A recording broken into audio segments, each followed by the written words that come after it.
Welcome to Timeless Bible Journeys.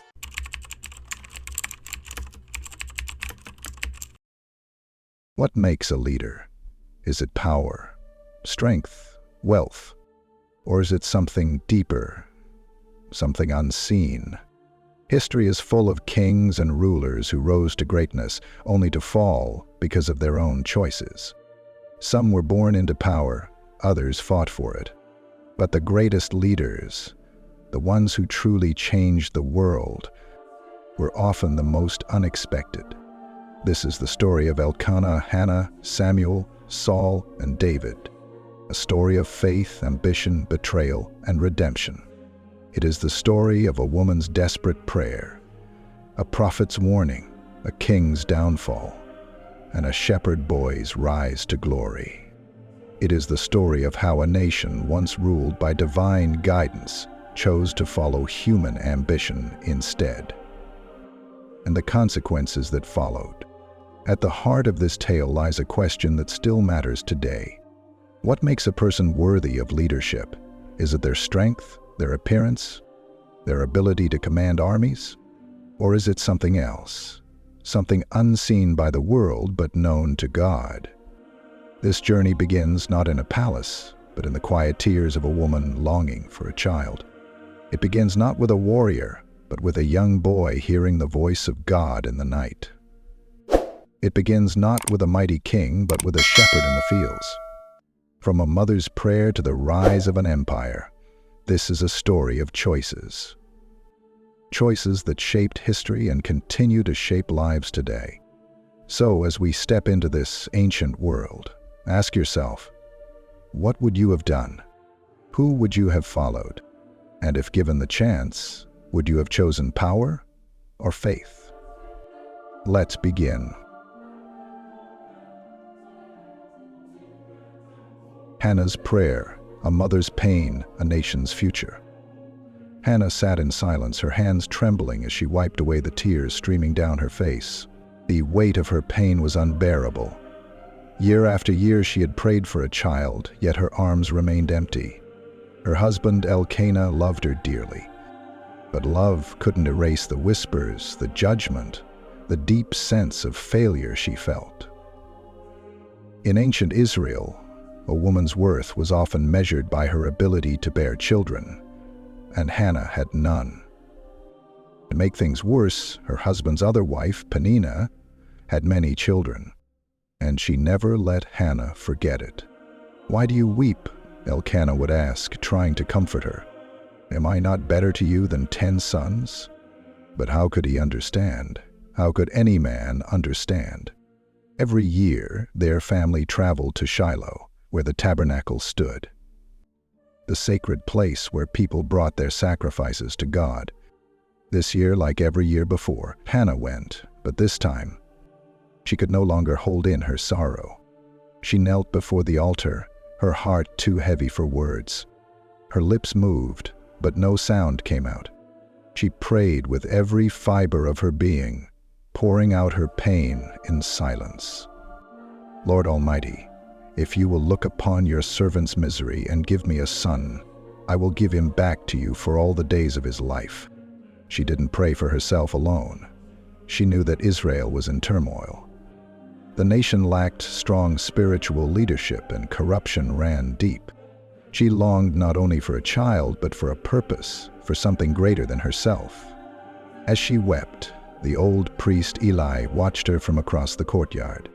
Her silent cries and trembling shoulders confused him. Was she drunk, he wondered? In that time, it wasn't uncommon for people to drink too much during feasts and make a spectacle of themselves at the temple. "How long will you keep on drinking? Put away your wine," Eli scolded. Hannah quickly shook her head, her voice finally breaking through her tears. "No, my lord. I am a woman deeply troubled. I have not been drinking. I was pouring out my soul to the Lord." Eli's expression softened. He saw the sincerity in her eyes and felt the weight of her anguish.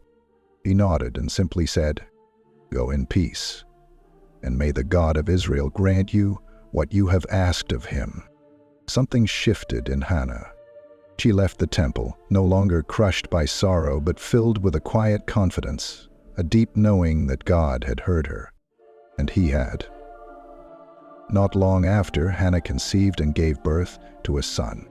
She named him Samuel, meaning heard by God. He was the living proof that God listens to the cries of the brokenhearted. But Hannah had made a vow, and she would not break it. When Samuel was old enough, she brought him back to the tabernacle in Shiloh.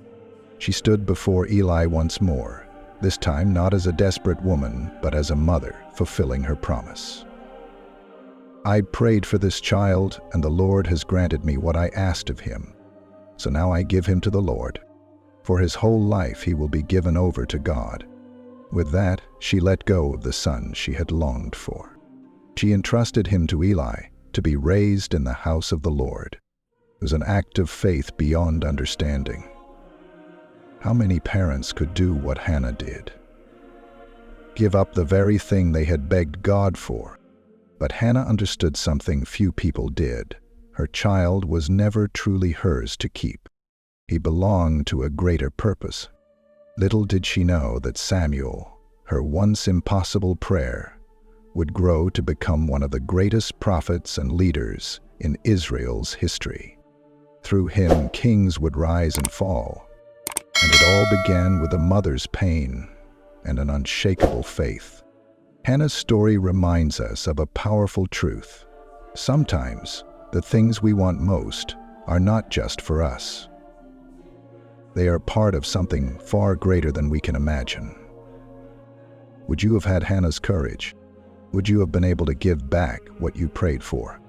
Her sacrifice changed a nation. What would yours change?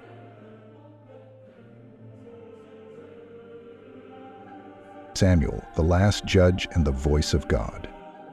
The halls of the tabernacle in Shiloh were quiet, the only sound being the flickering of the oil lamps. The boy Samuel, still just a child, lay on his mat, eyes drifting shut after a long day of assisting the priest Eli. Then, in the silence of the night, a voice called out, "Samuel."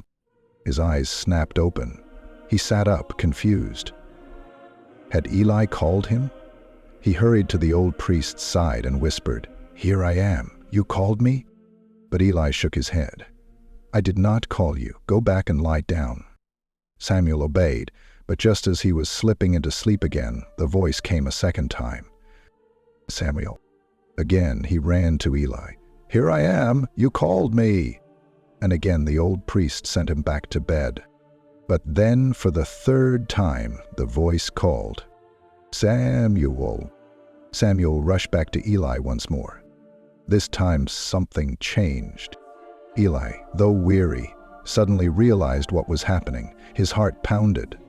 This was no ordinary voice. This was the voice of God. He placed a hand on Samuel's shoulder and said, "Go back, and if he calls again, say, 'Speak, Lord, for your servant is listening.'" Samuel returned to his mat, his heart racing. Would the voice come again? And then, "Samuel, Samuel."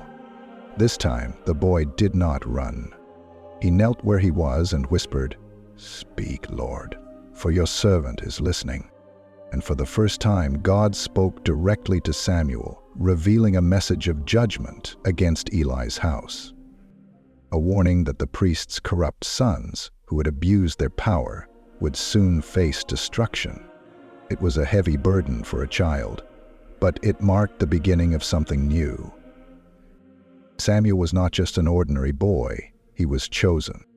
A prophet, a judge, a leader. Samuel grew into a man of deep wisdom and integrity. Unlike Eli's sons, he was righteous, feared God, and led the people with justice. Over time, he became both a prophet and the last judge of Israel, guiding the nation through its most critical transition. But as Samuel grew older, a new crisis arose. His own sons did not follow in his footsteps. They took bribes and perverted justice, much like Eli's sons before them. The elders of Israel saw this and decided they wanted something different. They wanted a king. They approached Samuel and declared, Give us a king to lead us like all the other nations have." Samuel was heartbroken. Israel had always been different. They were supposed to be ruled by God, not by men. A king meant taxes, forced labor, wars, and the kind of oppression they had suffered under Egypt. He prayed, hoping God would refuse their request. But instead, God told him to let them have what they wanted. "They have not rejected you, Samuel. They have rejected me as their king." Still, Samuel warned the people. He listed the dangers of kingship. A king would take their sons for his armies. He would take their daughters for his servants. He would take their lands, their crops, and their freedom. When that day comes, you will cry out for relief from the king you have chosen. "But the Lord will not answer you," he said. But the people didn't care. They wanted to be like the other nations. They wanted a ruler they could see. "We want a king," they shouted. And so, God gave them Saul, the turning point in Israel's history. Samuel, heart-heavy, anointed Saul as Israel's first king. But he knew this was not the perfect plan. This was a concession to human stubbornness. Even so, Samuel remained faithful. When Saul failed, it was Samuel who delivered God's judgment against him. When it was time to anoint a new king, it was Samuel who sought out a young shepherd named David. His story is one of transition, from the era of divine rule to the era of human kingship. He was the last of his kind, the bridge between the judges and the monarchy. But more than that, Samuel was the voice of God in a time when people no longer listened. He was a man who obeyed, even when it hurt. Are we listening?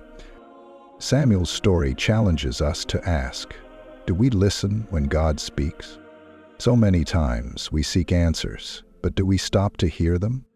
Do we, like Samuel, say, "Speak, Lord, for your servant is listening"? Or are we like the Israelites, demanding what we think is best, only to realize too late that we've chosen poorly? Samuel's life teaches us that the voice of God is not always loud. It is often a whisper in the night, waiting for those who are willing to listen. Are you listening? Saul, the rise and fall of a king. The people of Israel had made up their minds. They wanted a king who wanted to be like other nations, to have a ruler who would lead them into battle, a figurehead they could see and follow. And though Samuel warned them of the dangers, they refused to listen. So God gave them exactly what they asked for. The rise. Saul, the people's choice. At first glance, Saul seemed like the perfect king. He was tall, strong, and from a wealthy family in the tribe of Benjamin. When Samuel met him, even he was impressed by Saul's presence. If Israel wanted a king who looked the part, Saul was it. But Saul did not see himself as a leader. When the time came for him to be revealed as king before the people, he was nowhere to be found. He was hiding among the supplies, too afraid to step into the role he had been chosen for. Still, the people cheered when Samuel presented him. "Do you see the man the Lord has chosen? There is no one like him among all the people." And for a time, Saul led well. He defeated the Ammonites in battle, securing his place as king. His victories brought him fame, respect, and the love of his people. But power has a way of exposing character. The fall, when obedience fails. Saul's downfall did not happen overnight. It came through a series of choices, small at first, but each one revealing a deeper issue: his unwillingness to fully obey God. The first major failure came when he grew impatient. Samuel had instructed Saul to wait for him at Gilgal before offering sacrifices to God. But as time passed and Samuel did not arrive, Saul panicked. His army was growing restless, the enemy was near, and Saul feared losing control. So he took matters into his own hands.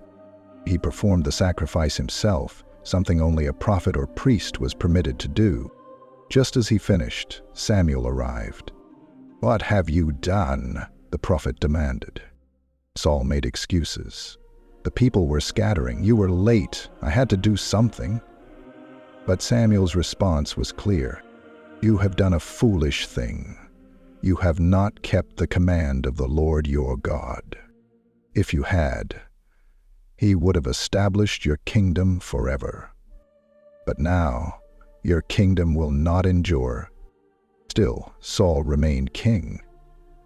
But another test was coming. The final straw, selective obedience. God gave Saul one final command: destroy the Amalekites completely.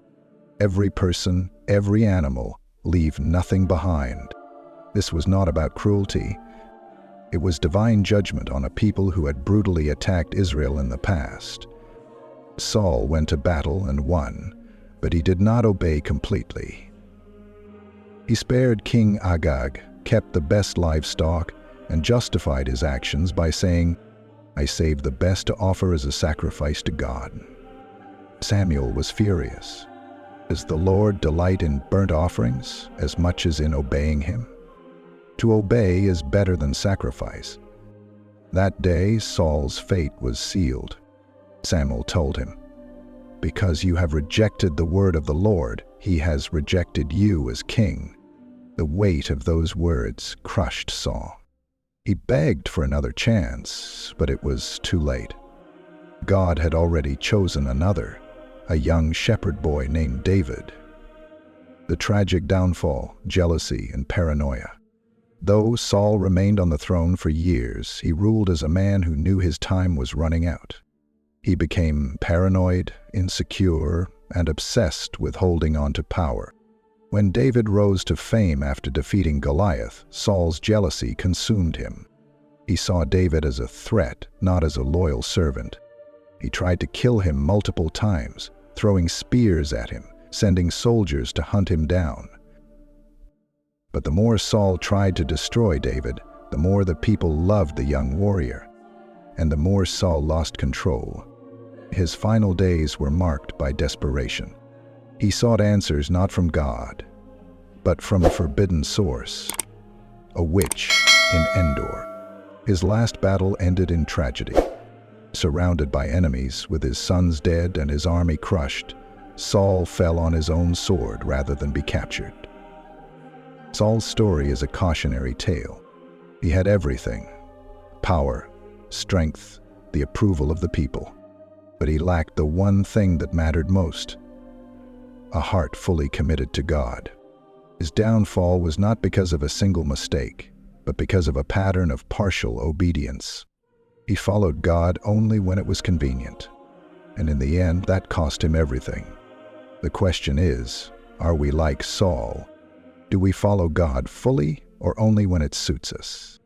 The people had chosen a king based on appearance, but as we'll see next, God's choice, the shepherd boy David, was entirely different. Because while man looks at the outward appearance, God looks at the heart. David, the unexpected king. The search for a new king had begun. Saul had failed, and God was preparing a leader who would be different. A man after his own heart.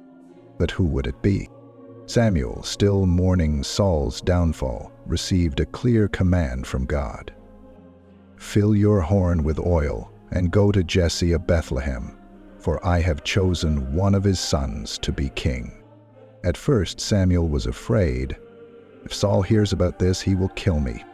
But God reassured him, instructing him to go under the cover of offering a sacrifice.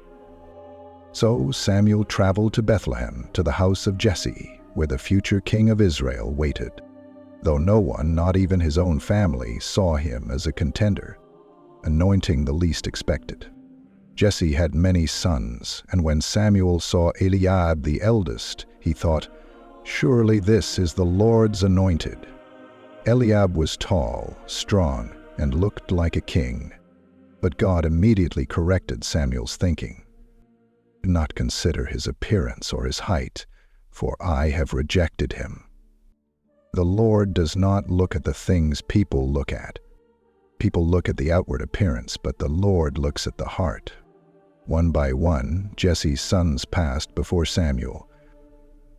Abinadab, Shammah, and others, but God rejected them all. Confused, Samuel asked, "Are these all the sons you have?" Jesse hesitated. There was one more, but surely he wasn't the one Samuel was looking for. "There is still the youngest," Jesse admitted, "but he is tending the sheep. A shepherd, a boy. Surely God would not choose someone so insignificant." But Samuel insisted, "Send for him. We will not sit down until he arrives." And so David, the youngest son, the overlooked one, the one left in the fields while the rest of his brothers were presented as potential kings, was called before Samuel. As soon as he arrived, God spoke clearly to Samuel's heart. "Rise and anoint him. This is the one." And there, in the presence of his family, Samuel anointed David with oil. And though the world still saw him as a mere shepherd, the Spirit of the Lord came powerfully upon him from that day forward. David was not yet king. He was chosen, but he would have to wait. Before David ruled a kingdom, he ruled over sheep. While others saw him as just a shepherd, God saw someone being shaped for leadership in solitude. He learned courage by protecting his flock from lions and bears. He learned humility in the quiet, away from the eyes of the world. He learned trust in God, not in his own strength, but in divine guidance. He wasn't just waiting, he was being prepared. And soon the time would come for the world to see what God already knew. David was no ordinary shepherd. David's journey to kingship took an unexpected turn. His first entry into Saul's palace wasn't as a warrior or a ruler, but as a musician. Saul, tormented by a spirit of distress, sought relief through music, and someone recommended David, the shepherd boy who played the harp. Little did Saul know, the boy playing music in his court would one day take his throne. But David's true moment of recognition came not in the palace, but on the battlefield. David's anointing had been real, but his journey was just beginning. Saul's jealousy would turn him into a fugitive. He would face betrayal, hardship, and years of waiting. But through it all, David never lost sight of God. He remained humble, patient, and faithful, qualities that would make him the greatest king Israel had ever known. David's story teaches us an important lesson. God's choice is not based on appearance, status, or strength. It is based on the heart. The world may overlook you, people may doubt you, but when God calls you, nothing can stop your destiny. Because true greatness is not found on the battlefield. It is forged in the quiet places, when no one is watching. And sometimes, the ones who seem least likely to succeed are the very ones God has chosen to change the world. David and Goliath, the defining moment. The sun beat down on the valley of Elah, where two armies stood at a deadlock. On one side, the Philistines, armed, ready, and confident. On the other, Israel, terrified and frozen in fear. The reason? A giant. His name was Goliath, a warrior over 9 feet tall, clad in armor so heavy that most men could barely lift it. He carried a massive spear, and his voice thundered across the valley as he mocked Israel. "Why do you line up for battle?" he roared. "Choose a man to fight me. If he wins, we will be your slaves, but if I win, you will serve us." For 40 days he repeated this challenge. And for 40 days not a single Israelite dared to step forward. Even King Saul, the tallest and strongest man in Israel, was afraid. A shepherd in the midst of war. Far from the battlefield, David, the young shepherd, had no idea that his life was about to change forever. He had not come to fight. He had come to bring food to his brothers, who were part of Israel's army. But when he arrived, he heard Goliath's taunts. And while others trembled, David was outraged. "Who is this uncircumcised Philistine that he should defy the armies of the living God?" he asked. His oldest brother Eliab sneered. "Why are you even here? Shouldn't you be watching the sheep?" But David wasn't there to argue. He went straight to the king. "Let no one lose heart because of this Philistine. I will go and fight him." Saul laughed. "You are just a boy. He has been a warrior since his youth." But David stood firm. "The Lord who rescued me from the lion and the bear will rescue me from this Philistine." And with those words, Saul had no choice but to let him go. An unconventional weapon. Saul tried to dress David in his own royal armor, but it was too heavy. David removed it. "I cannot fight in these. I am not used to them." Instead, he picked up his sling, a simple weapon he had mastered in the fields, and chose 5 smooth stones from a nearby stream. While Goliath carried a sword, spear, and shield, David stepped onto the battlefield with nothing but faith and a slingshot. The battle that changed everything. Goliath laughed when he saw his challenger. "Am I a dog that you come at me with sticks?" he mocked. But David was not afraid. "You come against me with sword and spear, but I come against you in the name of the Lord Almighty." With those words, he ran toward the giant. He swung his sling once, twice, 3 times, and then he released. The stone whistled through the air and struck Goliath in the forehead. The giant staggered. Then he fell, face down in the dirt. The entire battlefield went silent. David had done the impossible. He ran forward, took Goliath's own sword, and cut off his head. From shepherd to warrior, the Philistines fled in terror, and Israel won the battle not by the strength of an army, but by the faith of a single shepherd. That day, David went from being a boy to a legend. But more importantly, he proved a truth that still echoes today. Victory is not about size, strength, or weapons. It is about faith. God does not need warriors. He needs people willing to trust Him. The battles we fear the most are often the ones where God shows His greatest power. David's fight against Goliath was not just a battle. It was a defining moment.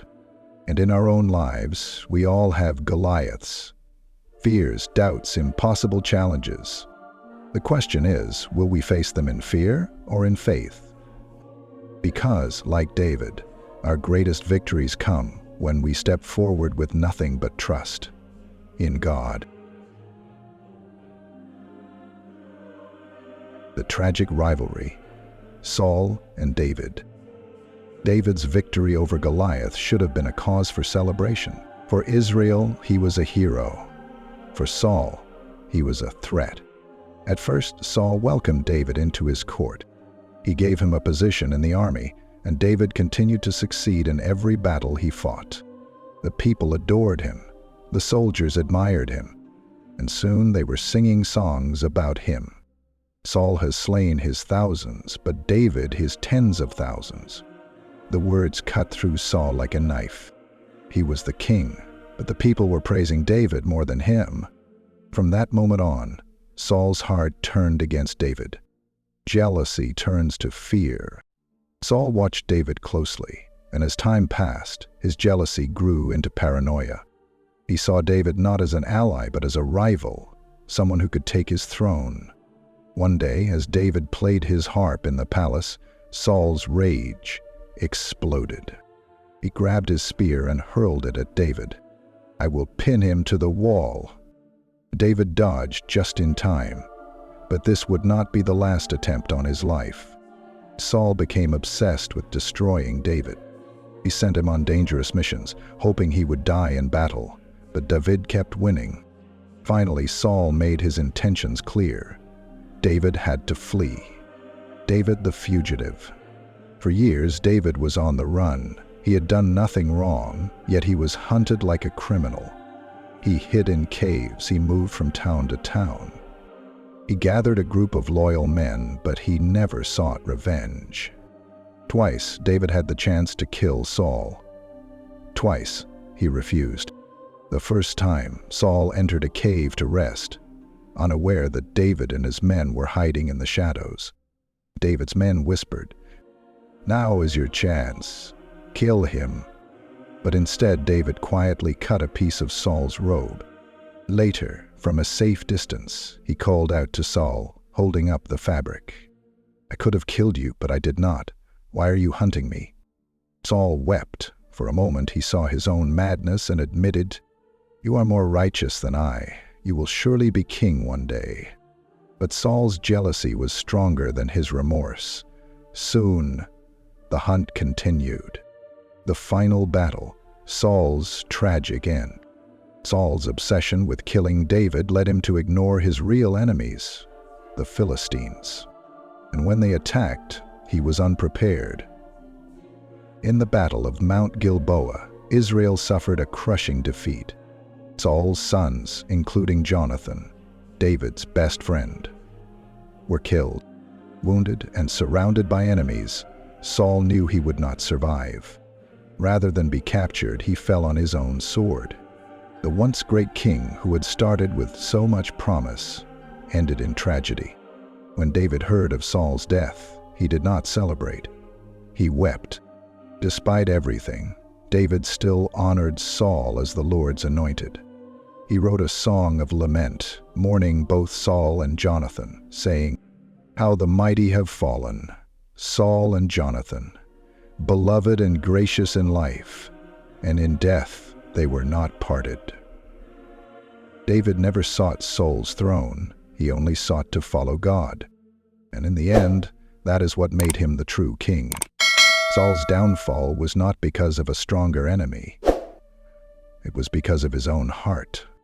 Jealousy destroys relationships, distorts reality, and leads to self-destruction. When we see others rise, we have two choices: celebrate them or resent them. Power and position mean nothing if the heart is not right. Saul clung to his throne out of fear, but in the end, he lost everything. David, on the other hand, trusted God's timing, and because of that, he gained a kingdom. The question is, are we living like Saul, holding on to power out of fear? Or like David, trusting God's plan even in hardship?